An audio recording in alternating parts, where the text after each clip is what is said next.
They say don't hate the player, hate the game. But when a player breaks the rules, he either pays with his career like Nelson Piquet Jr. did or pays thousands of dollars as fine. From drivers who stage fake crashes to win a race to bikers who never complete their course. Here are 15 athletes who were caught cheating. Number 1. Patrick Reed. Patrick Reed is an amazing golfer, but even great players slip sometimes and get caught.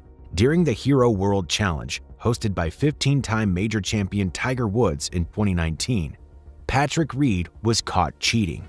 The golfer was about to play his third shot on the par 5 11th hole at Albany when his ball landed in a sand depression.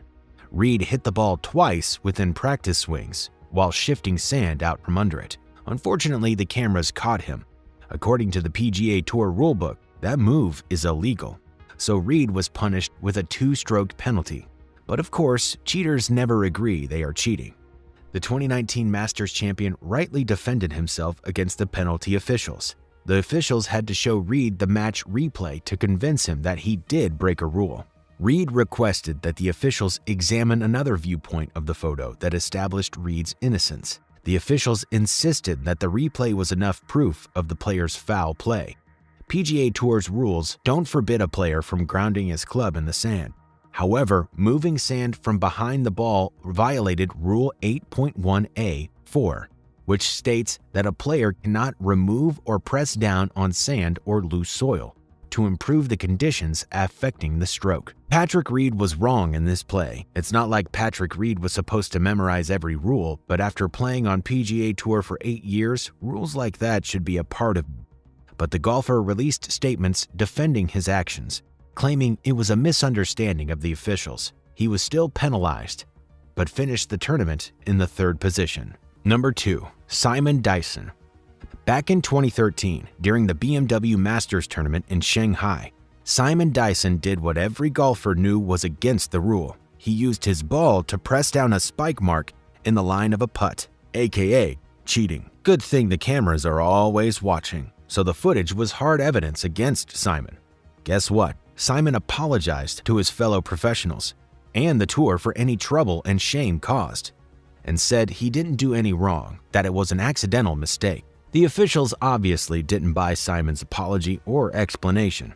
If every golfer got away with everything he could on the course, it would be like the Wild West. So the panel has always been strict about its rules, and of course, cheaters are hardly caught, and that is because they hardly cheat. Everyone knows what follows after and avoids it.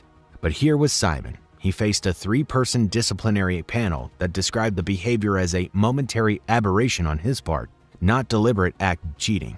According to the panel, the extreme seriousness of such an offense in the appropriate case would warrant an immediate suspension, but Dyson's previous good conduct and the fact that it was a momentary aberration on his part, not a premeditated act of cheating, was taken into consideration. Nonetheless, he was fined $49,000 and was initially sentenced to serve a 2-month suspension, later being changed to an 18-month probationary period.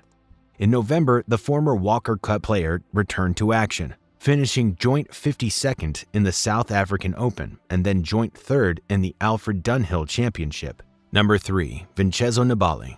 I don't know what's funnier, the fact that he cheated on camera or how he cheated. It was so silly. After a mishap, the 2014 Tour de France winner was riding in the Vuelta a España when he knew he needed to get back into the pack. His squad did what was necessary. They had him cling to their backup vehicle to gain some headway. This happened on stage 2 of the race. If you guessed, he was disqualified. During the event captured by the TV helicopter, Nibali vanished on the side of the Astana team car up to the group ahead. While riders frequently used so-called sticky bottles supplied by a team vehicle to aid them in rejoining the group after a collision or puncture, commissaries often turn a blind eye as long as the assistance is not too noticeable. However, in Nibali's situation, the aerial footage showed Nibali got an advantage, one that the other members of the group who were also attempting to rejoin the race did not have. In a statement, race organizers Unipublic said Nibali infringed on their rules and took him out of the race. The chief commissaire on the race, Bruno Valkic, added that Nibali was clinging to a car for 200 meters. The dude knew exactly what he was doing. But here's the interesting part. Nibali became famous afterwards. The biker said his social media profiles all got the blue ticks, even to famous people immediately following his disqualification from the Vuelta in 2015. Nibali, who has won all 3 Grand Tours, claimed the footage had gained publicity and brought him more followers. Number 4. Nelson Piquet Jr. Formula One and stock car racing generally almost appear like there are no rules, but there are. The drivers are just smooth when cheating, but Nelson Piquet Jr. got caught once. In 2008, on the 14th lap of the Singapore race, Piquet's Renault R28 collided with the circuit wall at turn 17. Piquet described his collision as a simple mistake at the time. However, further investigation revealed that the Brazilian driver did it on purpose for his teammate Fernando Alonso to win the race. His incident on lap 14 brought out the safety car, which allowed Fernando Alonso to seize the race lead because he had pitted for new tires shortly before the crash. Hold on, this driver cheated. Or should we say crash so that someone can win? He risked his life and that of every other driver on the track. Unbelievable. Formula One has seen many controversies, but this was the craziest. The scandal was nicknamed Crashgate. By the 21st of that month, it was announced that the Renault F1 team had been disqualified from Formula One. In August 2009, Nelson Piquet Jr. admitted to the FIA that he was forced to do so. He said Renault team chief Flavio Briatore and engineer Pat Simmons asked him to stage the incident. Briatore was barred from all Formula One and FIA-sanctioned events indefinitely, while Simmons was barred for 5 years. A French court eventually overturned their bans, but as part of a later settlement with the governing organization, they both agreed not to operate in Formula One or FIA-sanctioned events for a specific time. Nelson Piquet Jr.'s career took a wrong turn after the incident, and no team wanted to work with him, so he left. He competes full-time in the Brazilian Stock Car Pro Series for Motul TMG Racing. Number 5. Julie Miller. Julie Miller's cheating saga was almost like Nelson's. Other athletes were in a rage. The age group athlete was given the trophy and Kona spot for winning the 2015 Ironman Canada race. But the events that followed put not only her career in jeopardy, but her reputation in question. Miller crossed the finish line at 10 hours, 49 minutes, and 3 seconds, but said she had misplaced her timing chip. At the time, the race director saw no reason not to trust her, and based on her past results, she was granted the finish time and an age group win. After numerous people questioned her and whether or not she had completed the 140.6-mile race, Ironman launched an inquiry and concluded that she couldn't have done it in that time, based primarily on images of where she was on the route of other racers. Miller was offered the opportunity to show evidence that she had finished the course, but she could not do so and continued to argue that she didn't cheat. This strange series of events sparked outrage, and a group of competitors concluded that Miller had committed the triathlon's greatest offense. They suspected she had shortened the course on purpose and then lied about it. Miller often claimed her timing chip had slipped off the band around her ankle during races, a highly unusual occurrence. But many believe she was actively participating but never finishing the entire course. The Miller case was so controversial that even the locals and Miller's old training partners were hesitant to speak about the event. Others who sympathized with her stated that they did not want to be seen publicly discussing such a sensitive issue. Shameful indeed. Number 6. Cameron Vanderburg. There's an old philosophy that all humans are created equal, but some people don't like it. They thrive best in inequality. Cameron, a gold medalist from South Africa, cheated at the London 2012 Olympics. Under FINA rules, performing more than one dolphin kick at the start of a race is illegal. Cameron was caught on camera doing 3 dolphin kicks at the start of a race. He went on to win the 100-meter breaststroke final in 48.46 seconds, breaking Australian Brenton Rickard's world record. This did not go down with the Australian swimming team, which clinched the silver medal. There was no proof for anyone to protest the result of that competition since FINA does not use underwater or video technology to make its rulings. Cameron admitted that he did cheat. He said he couldn't afford not to because almost everyone does it. According to him, athletes were pushing the rules, and he was no exception. He claimed any swimmer who was not pushing the boundaries a little bit was at a disadvantage. Now, it's one thing to cheat and be remorseful. It's another thing to cheat and still defend your right to. Maybe Cameron is right. Maybe athletes will continue cheating if they know they wouldn't be punished, even if they're caught. After all, the South African could not have become a world record holder if he didn't cheat. Number 7. Michael Pineda. In April of 2014, Pineda was suspended from 10 games by the MLB for pitching with pine tar on his neck. TV cameras clearly showed a brown, shiny substance on his pitching hand that Boston announcers were able to identify as pine tar. That's sticky stuff hitters use to get a better grip on their bats.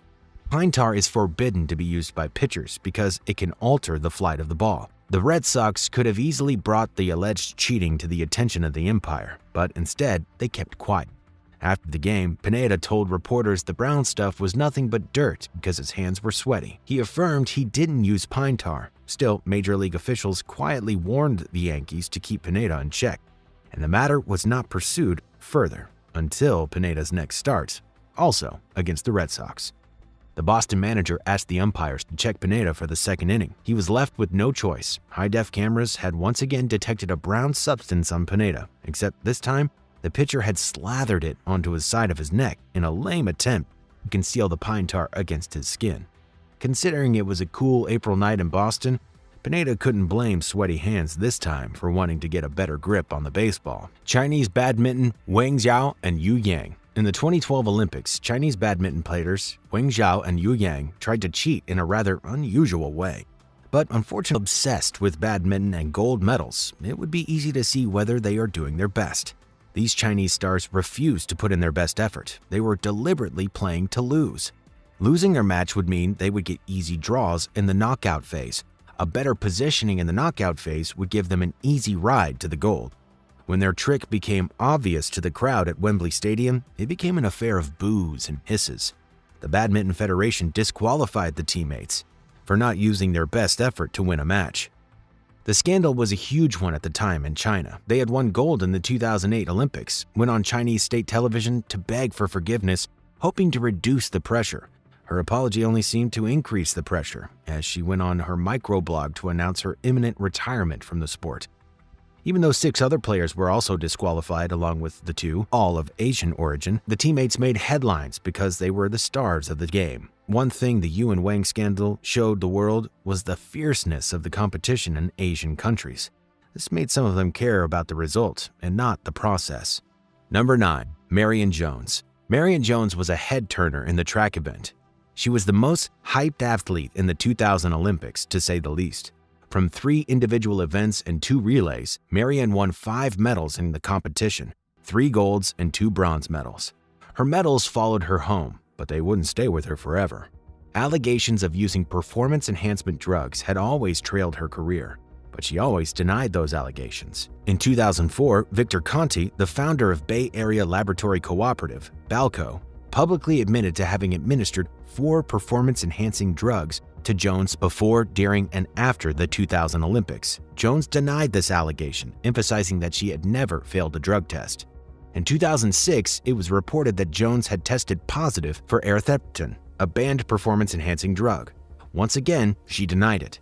However, in October 2007, Jones admitted to being dishonest about her use of drugs. The USADA issued her a 2-year suspension from any track event. The U.S. Olympic Committee demanded Jones return her Olympic medals. She was banned from the 2008 Olympics and was stripped of her medals by the IOC. Marion Jones, who had once been nicknamed the world's fastest mom, could not outrun being caught cheating. Jones was already good enough. She probably would have won some of those events without cheating. The competitive advantage doping gave her wasn't really necessary. In the end, Jones let everyone who believed in her down. Number 10. Thierry Henry. Ireland got kicked out of qualifying for the 2010 World Cup with a controversial goal. In an incident similar to Diego Maradona's Hand of God goal against England in 1986, Thierry Henry handled the ball twice to keep it in play in the buildup of what led to a nightmare for the Irish team. In the game's first leg, Nicolas Anelka gave the French team a 1-goal advantage heading into the second leg. Robbie Keane's goal ensured both teams headed into extra time before Thierry Henry came up with the only weapon left in his arsenal, and his hand. He assisted William Gallas in scoring the extra-time goal for France, which granted them passage into the World Cup tournament. That did not go down well with the entire Irish team, including their coach Giovanni Trapattoni, who didn't hide his feelings in any way. Although Henry admitted to having handled the ball, he didn't seem ashamed. He put the blame on the ref for allowing the game to continue. The post-match conference was riddled with talks of robbery, but in all of it, Henry's reputation has not been tarnished. He got his team through to the World Cup. That's all that matters. The Irish team's pain seems to be that they were the better of the teams in both legs. Maybe if the game had gone into the penalties, they would have gone through. Nevertheless, Henry's handball has denied us the chance to determine if the Irish team would have won on penalties. Henry's handball was seen as one of those mistakes. No punishment was given. Number 11, Dwight Howard. Looking for ways to gain a competitive advantage in sports is something every athlete explores. Some even use methods that are not legal or acceptable. While some of them are lucky enough to get away with their actions, some unlucky ones get caught. In 2016, former Houston Rockets star Dwight Howard was caught using stickum in a game against Atlanta Hawks. Stickum is a sticky adhesive. In other sports, athletes use it on their hands for a better grip. However, in basketball, it's illegal.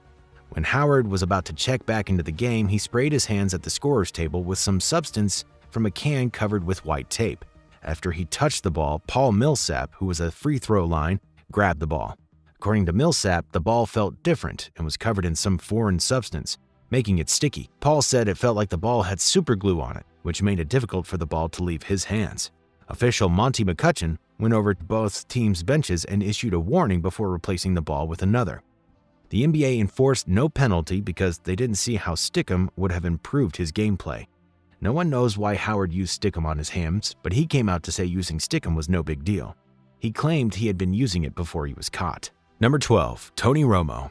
Back in 2013, in a game between the Dallas Cowboys and Minnesota Vikings, Tony Romo was caught on camera trying to fool the officials in a very sneaky move. Tony pushed the ball forward with his foot before a chain gang measurement in the middle of the third quarter. Unluckily for him, the line judge, Jeff Triplett, and the Vikings players noticed his unprofessional move, and the ball was returned to its previous position. The line judge did not see Tony's move as a serious case, but as a joke, even though the Vikings defensive end, Jared Allen, didn't find it funny at all. He was calling for a penalty on the quarterback. Tony later admitted in a post-match interview that he was only messing around, but would have been glad if he had not been caught. Well, the Cowboys later won the game in a close score range, 27-23. But can we really say it was because Tony tried to improve the ball's position? I don't think so. That trick did not have any impact on the game. Regardless of his intentions, Tony was caught cheating. His only luck is that the official did not find his offense worthy of punishment. Number 13, Houston Astros. The Houston Astros sign-stealing scandal is one of baseball's most notorious cheating scandals. In baseball, sign stealing is technically seen as an art and, in fact, admired and encouraged. So if sign stealing is not wrong, how could the Houston Astros be accused of wrongdoing? The answer is that they were aided by technology. Using technology to steal the opposition sign is a foul play, which is exactly what Houston Astros did. They used a central field camera fixed on the opposing team's catcher to steal his signals. The camera feed was then transmitted to a television monitor. That was placed on a wall steps from the team's home dugout. The team's staff and players would sit in front of the monitor, learning to decode the signals on the screen. Once they believed they could decode the signs, they would communicate the pitch by banging on a trash can in the tunnel. This cheating practice helped the Astros claim their first ever World Series title in 2017. The Houston Astros would have gotten away if former player Fears did not blow the whistle in 2019 to The Athletic.